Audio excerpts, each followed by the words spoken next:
trouble. Let's move on to day 2. We'll finish day 2 off in a second, then we'll have to go to an interval for about 10-15 minutes. But we'll kick things off on day 2 with the Ballymore.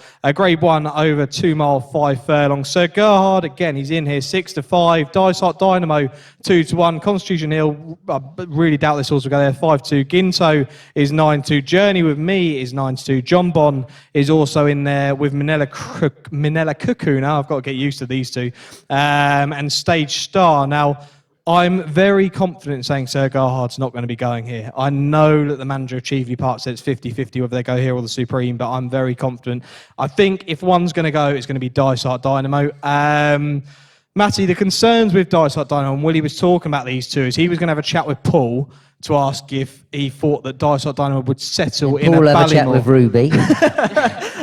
And then it'll go Ruby elsewhere. have a chat with Ted.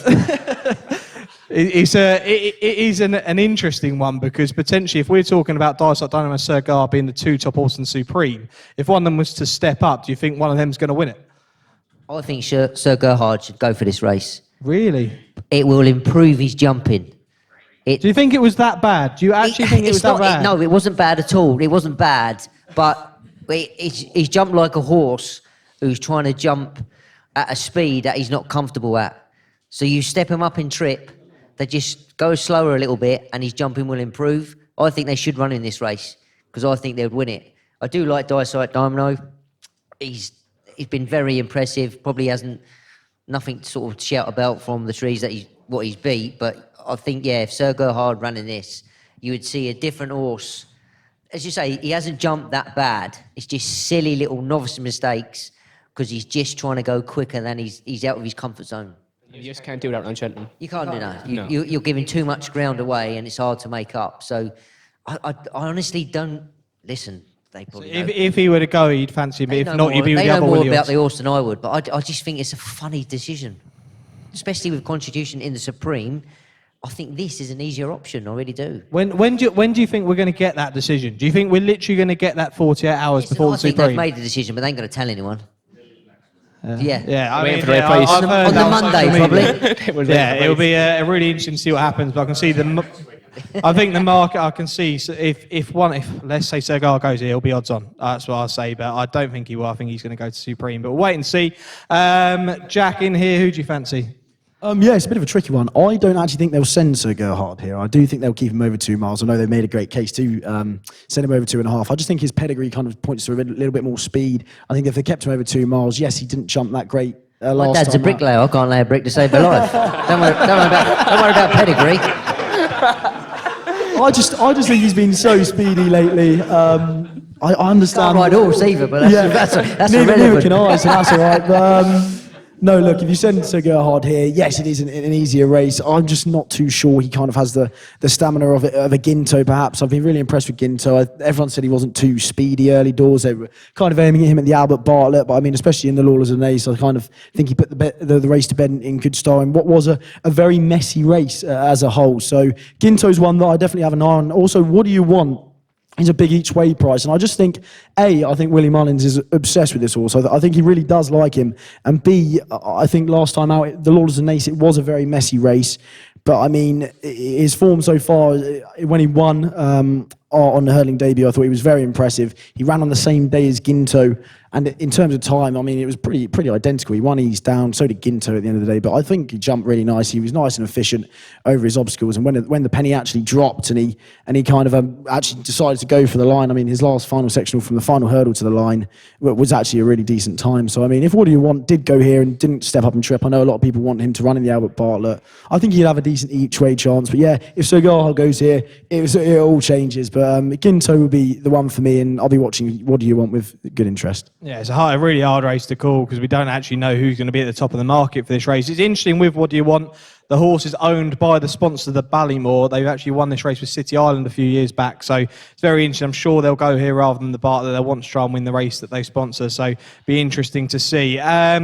Journey with Me is probably one of my best bets of the meeting in here. And a lot of people have slated this horse, saying it should go to the Albert Bartlett. It's an absolute plodder, slow as boats and everything like this. Now, If you go back and look at the last run, they went at an absolute crawl in that race, and it did not suit this horse at all. I think if they go off like the clappers, like they're probably going to do, I think this will suit this horse down to a T. Now, Henry's horses over the last 2 months, they haven't been running well at all. Now, we started to see these horses now come back to form just at the right time, typical Henry de Bromhead. And I just think that the vibes with this horse, and what I'm hearing is he's been working with Bob Ollinger, which we'll get onto when we get into the second part of the preview, but he is really, really electric. I think they think a hell of a lot of this horse. He's probably going to be even better over 3 miles as a chaser next season, but look, they won this race with Bob Ollinger last season. I'm not saying this horse is as good as Bob Ollinger. I think he's a little bit more of a stayer than Bob Ollinger and less speed, but in what looks like potentially what could be a weaker Ballymore, if Sir Gerhard were to go to Supreme, I think he's a right chance in here, Journey with me. And Niall, we had a phone call midweek, and you quite fancy a chance this horse as well. Yeah, I like him as well. Like, so far we've gone through a day and a half of race, and we haven't mentioned Bromhead's horses nearly, bar Honeysuckle, obviously. Yeah. But like this time last year, the man could do no wrong. Obviously, the winter hasn't gone his way. But if you look at this horse's form through the winter, when his horses supposedly weren't on peak, he's still winning these. I know he's by Mahler, a sire that I do like, but comes from the family of Kilbarry Demon. That mare stands, they say, about 20 minutes down the road from me there. I know the breeder quite well. I know the family quite well.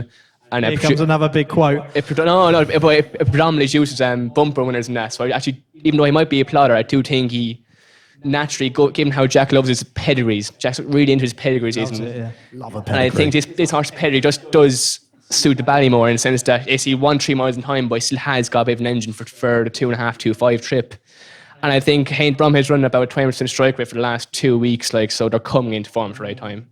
Yeah, they're coming in right at the right time. 6-1. Yeah, well, I mean, he's a fair price at the moment. I think he's a decent win bet, and he's going to be my best bet on day 2 of the festival. I wouldn't read too much into form in early January, because a lot of trainers... It's flu jabs. Flu jabs. They need to get them in. Their main aim is Cheltenham.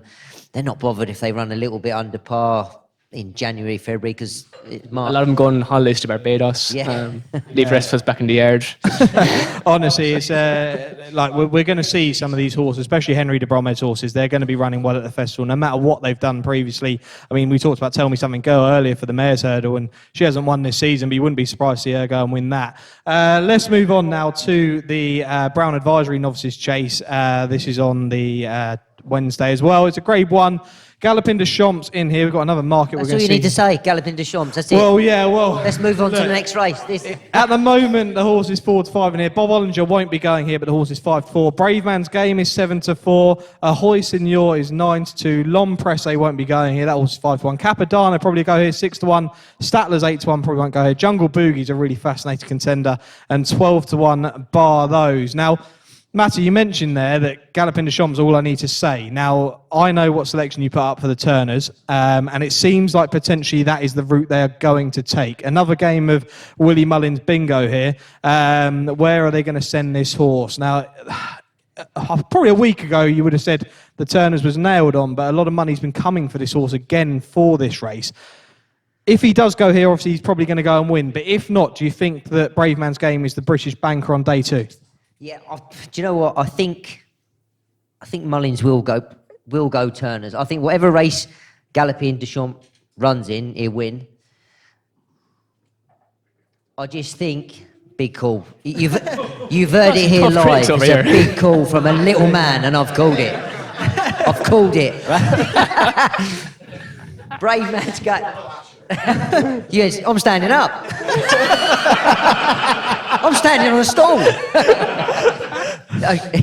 Both of these horses, I think they will separate. Brave Man's Game will probably go here, and here win. Galloping, here goes the Turners. They just, if two horses, if a jockey's dream to ride, I mean, no, I'll tell you, these two horses jumping. Did you see him down Brave Man's Game down to last in Kempton? It was pornographic. That's how good it was. That's what we live for. That's what we live for. Safety. This is not being rude. That is pornographic stuff there. These two jump. And they will separate and they will win their both races. Yeah, I genuinely, we're going to get on to two good jumpers actually through this preview, but I think Brave Man's Game is one of the best jumpers I've seen of a fence, and really interesting way they've campaigned the horse with Nichols. I mean, I love the fact they sent the horse to a handicap, and what he did off top weight was sublime, really giving all that weight away. Jack, with regards to Brave Man's Game, obviously he won at Kempton, looked very impressive, beat Ahoy Signor, who I believe is now going to go here. They were talking about potentially going Aintree. That was on a flatter track. We're now at Cheltenham. Jack, what's the opinion here? It's going to be just a price thing for me because Brave Man's Game is clearly the best jumper in the race. He's clearly the classiest, but Ahoy Senor is 2.5 times the price of Brave Man's Game, and I just can't get that in my head because as soon as he goes left-handed, he turns into a different beast. I mean, around Kempton, he didn't jump that well. There was mistake after mistake, and I mean, Brave Man's Game, when he brushed him aside. Turns into a different beast, Ahoy. Ahoy Senor, I think, going Yeah, it left-handed. turns into a Grade 2 horse. Yeah, not a Grade 1 horse. Yeah. He's not in his league. He's not in his league. I don't think he's quite. He's going to have a nice view of Brave Man's backside. That's all he's going to see. He will That until is 2 all out. he's going to see. Until 2 out when he takes it up, comes there travelling on the bit. No. Look, they've chosen to go here instead of Aintree, and I just think the way he's jumping. I know he's unseated at Carlisle, lost at Kempton as well. I just think going left-handed, he is a lot of a better horse than he is going right-handed. I know he jumped to right for about the first third in the Towton last time out, but I mean, he got into a lovely rhythm halfway and stretched away in good style as he also did at Newbury. Now, yes, he's got a lot to find with Brave Man's Game, but he's 2.5 times the price of him. I love a stat. I love a stat, guys. The last 6 winners of the Quarto Star have failed to beat the horses in the RSA, the Brown Advisory, that they beat in the Quarto Star. Oh. So I'd love to see if Ahoy Senor can make that 7 out of 7 and continue that trend. And also I'd like to see like Cinder Russell, Peter Scudamore, great team up to north, and like Derek Fox who rides him. He's a brilliant lad. So for them to win it would be one of the nicest winners of the festival. Who would be your selection now? My selection's Brave Man's Game. Would be Brave Man's Game in here. Okay, Head over heart, sorry. It's going to be interesting. I mean, a horse... Did you say Le Hombre don't run? I believe Le Hombre will be going to the Turners. Mattie's getting 9-2 about Brave Man's Game. What? Yeah, sorry. That is... Absolutely thrown you under the bus. That's for giving no offense. It was 7-4 Brave Man's Game. I mean, a horse that I like. I mean, I don't actually like him too much, but there's a horse called Bustleton who potentially. I mean, he probably will end up a non-runner in here, but he's a big price for the Joseph O'Brien yard. He hasn't done too much over fences in terms of the distance, but since being stepped up in trip, every time he's been stepped up, he's looked all right. And I think if potentially some of these get taken out, I think that he'll be an each-way chance. He may not come here, but it's not a race I'm too interested in, to be totally honest, until we see the markets fully unfold. But yeah, he'd be a potential each-way squeak if going here. Let's go on to the feature. This is going to be a really good race to preview. This is the Queen Mother Champion Chase, Wednesday, 3:30, 2 miles, Grade 1. Shishkin 8-13, Chacan Soir 7-2, Eniga Mean 9-2, Nube Negra is 10-1, Envilen 16-1, Fernambles Civole is 16-1, and Put the Kettle On, last year's winner. That horse 61, 25-1. Bar those. Let's give away another pair of socks. Let's give away the Shishkin socks. I got a good one. Mattie Batchelor rode a horse in an Albert Bartlett trial that went and won, and then went to win a Gold Cup a few years later.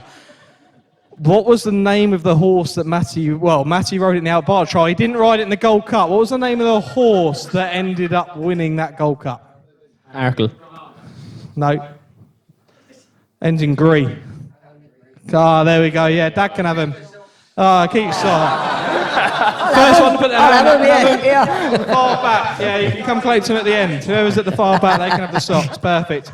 Right, this is a really fascinating contention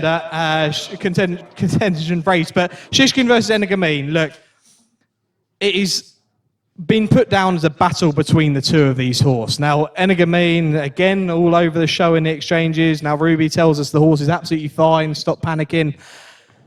We heard, the quote I've been hearing, I actually heard you on a Racing Post Live, I think, Mattie, where someone said to you about that race at Ascot, where if they'd run this over the Champion Chase distance, that Energamine would have been in front at the time of the chat. Right, this is like the Gino de Campo quote. Like, if my grandmother had wheels, she would have been a bike. Yeah. But it's literally like, why are people so focused on that? There were so many people telling me, I kept getting messages saying, if they'd run that over the champion chase distance, Energamine would have won. Shishkin, in my opinion, is by far the better horse. What's your opinion?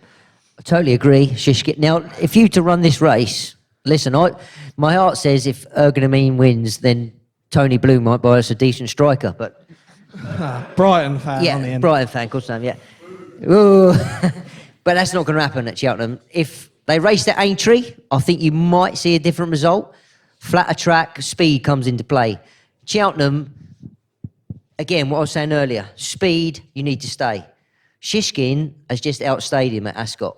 They've gone down that hill. Nico said that I had never been so fast down the Ascot hill in my life. They went absolutely lickety-split.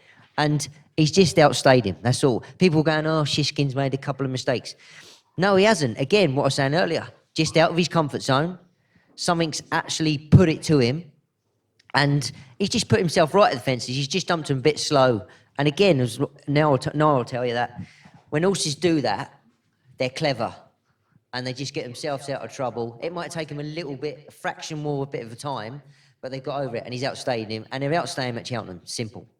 Okay, yeah, Shishkin is a very confident selection there. Look, for Mattie's 4 to 6. I mean, it's really not he's 8 to 13, but he's not an attractive price in here. But Chacun Pour Soi is a horse that I do want to discuss because he's a horse that you wouldn't be shocked to see win here, but every time he's made the trip over to England, it's all seemed to have gone wrong for him. No, look, you can discuss Chacun Pour Soi here as well, but your selection is a British selection, but not the one at the top of the market, which is interesting. But look, discuss Chacun and let us know a bit more about your selection. Chacun Pour Soi course form is not very strong, is it? That's crap. Yeah, well, no. exactly. Well, they said after that race, they said that they wish they rode it differently. Like, I mean, he wasn't exactly that far away at the end. Do you not think that you're not going to? I said you're not going to be shocked if he does go and win this because he definitely has the ability on his Irish. I would be form. shocked if Shishkin doesn't win this. If he doesn't win this, right. I'd be shocked, to be honest. I think Ascot, everything didn't really go to plan. Like the pace they went in Ascot, when First Flow can't make it round there, they're going lickety split, and he still just had to gear to grind it out and do it. Energamine in that race had the best run in front round Ascot, jumping fence to fence. Like, he had a dream run and he still got beaten. So I think the better horse won that day. Chacun Pour Soi, he's 10 years old, he's getting on. The legs mightn't have juice left in him. But my selection was Fernando Savola, long enough price, 16 odd to 1, I believe. Yeah, you know. And very impressed with how he's done this season. Rangers horse are in great form. Charlie Deutsch can't do no wrong. And I just think when the favourite is so short and so hard to read back at that price, he's a good each way shout. Can I just discuss with regards to Venetia Williams? I mean, we'll probably discuss it more when we get on to L'Homme Pressé later in the preview, but this bug that's been going around the yard, you lads are probably going to know a little bit more. How much of a worry is it when you get this bug going around, and do they keep the horses away from potential horses who have this bug? That would probably be their first point of call. They'd say, right, Venetia's got a massive yard, so they'll probably look at what's running at Cheltenham, what's got the bug, what hasn't got the bug. They separate them, they keep them well apart. Even going out in the mornings, they do everything to keep them apart. But listen, it's like anything. It's in the air. You probably want him to get it earlier rather than later, to be honest, because it's inevitable. They're gonna get it at some stage because they're in that vicinity of each other. Yeah, and also like Venetia, she's a top class trainer. She's been in that game for years and years, not making any statement about her, but I'm sure she'll have every precaution being taken. Yeah, honestly, as a trainer, she's literally been in form all season. She hasn't had her spells. Everything that she seems to be sending out seems to be running well. But yeah, Fernando Savola, potentially an each way selection here. Jack and I are both going to give you an each way selection here. Get ready for this because Jack tipped this horse up last year. Probably unlucky not to win last year. A bit more Nube Negra propaganda here.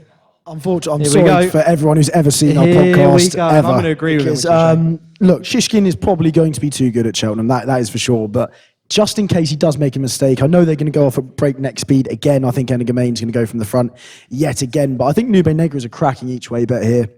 I'd say he was the most unlucky horse at the festival last year.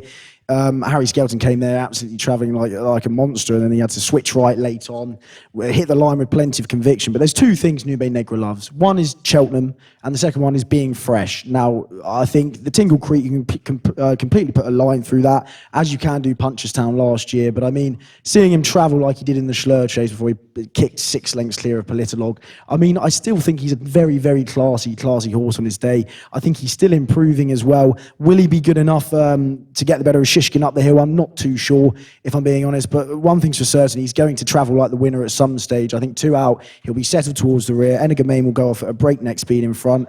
Others will be coming off the bridle. Does he have enough to find what Shishkin finds? I'm not too sure, but I think he's a bang on each way bet. Yeah, it's the one thing I will say is that we saw this with Altior's Surname a couple of seasons back, but they had that hard race at Ascot, took it out each other. I know the ground was different that day. Does anyone think that potentially one of these is going to feel the effects of that race at all, or is it just a matter of it just wasn't as hard as what Altior's Surname had that year? I think they're totally two different races. You've got Altior was trying to trip that he probably shouldn't have done. Them 2 horses have run over a trip they've run out throughout their careers. That's their day-to-day job. They've had plenty of time to get over it. It'll be fine. Yeah, I think the other 2, they're 2 different horses taking on. They should have been running over different trips. They should have took each other on, to be honest, personally.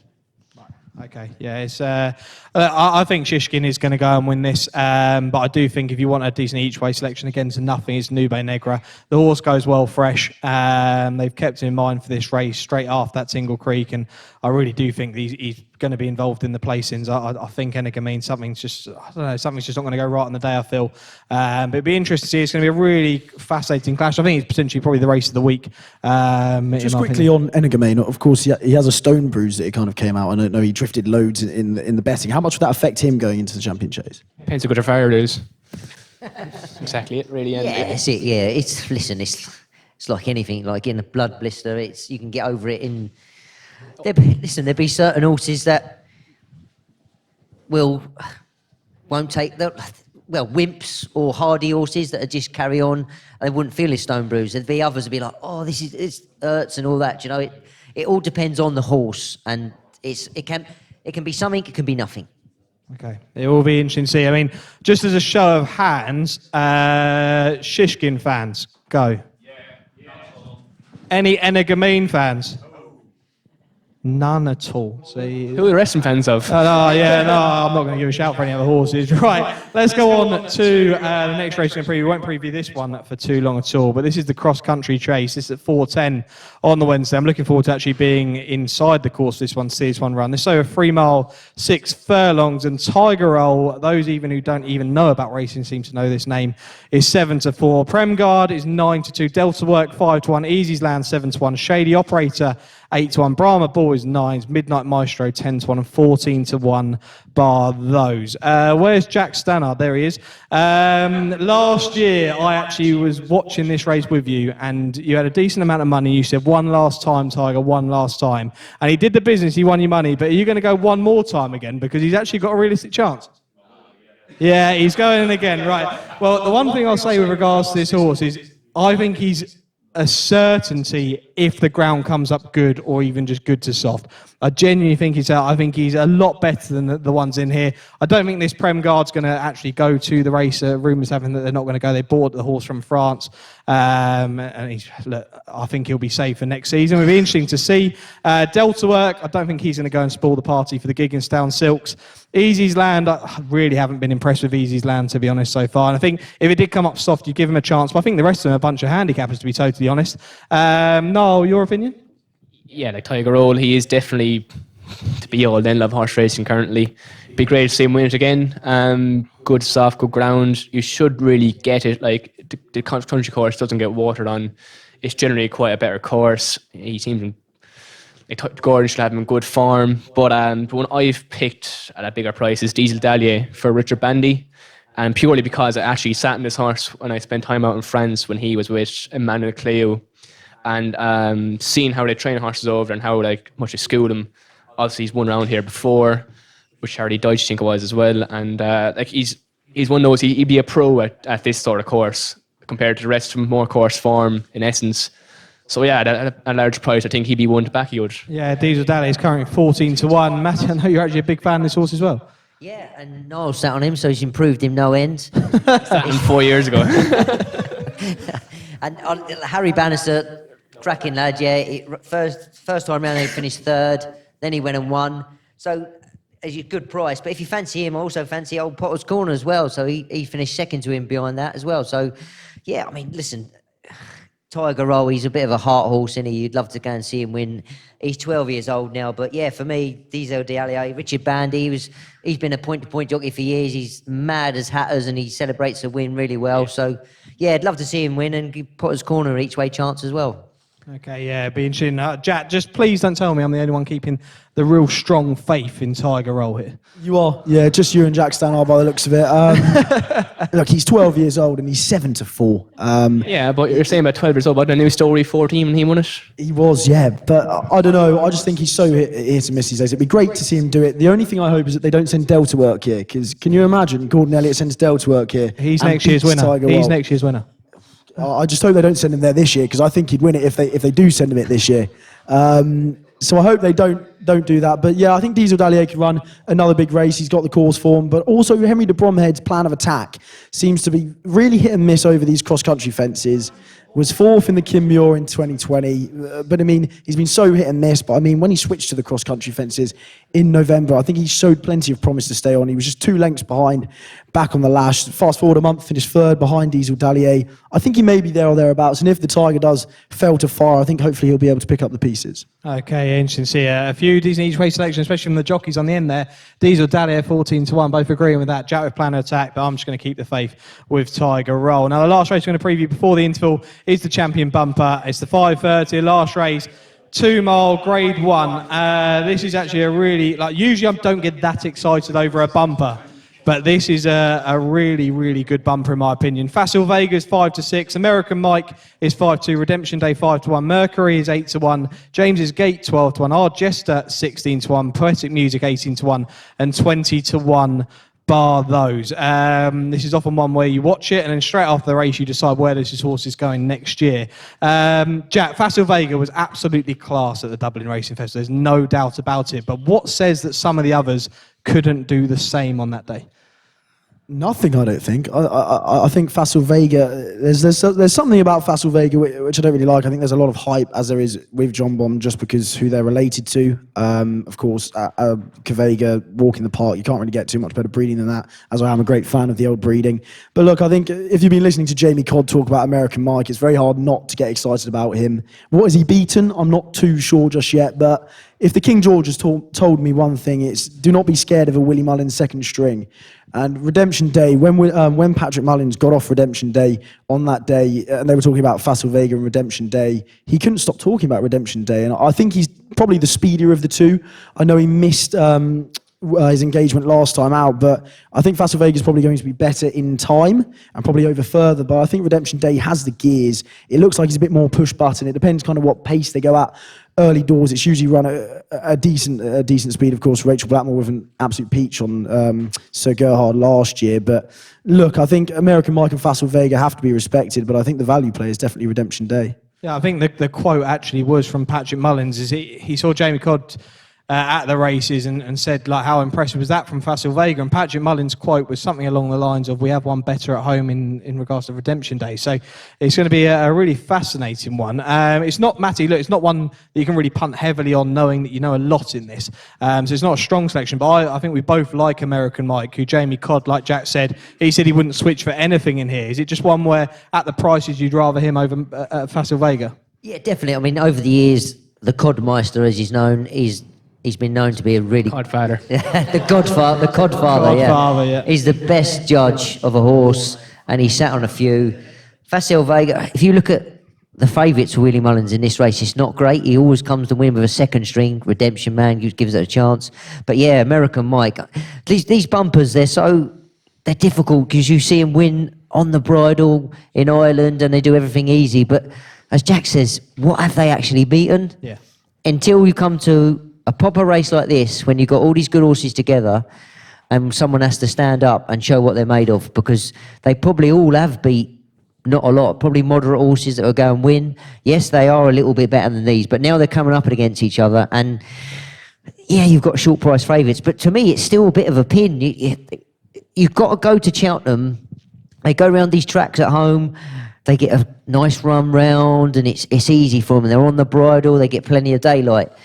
You go to Cheltenham, there's so many runners. They're getting, like, these horses might not have been, they've had 2 or 3 runs. They might not have got bumped in their life. As soon as they get a bump, all of a sudden, it's a different story. So it's a whole new different playing field. So it's who handles it the best. Yeah, it really is. And I think Niall's got one a fair bit of a price here. And that is Mullenbeg at 20-1. What do you like about this horse? Yeah, I like the trainer a lot, Mitten Harris. He's making an absolute comeback and a half, he has, this season.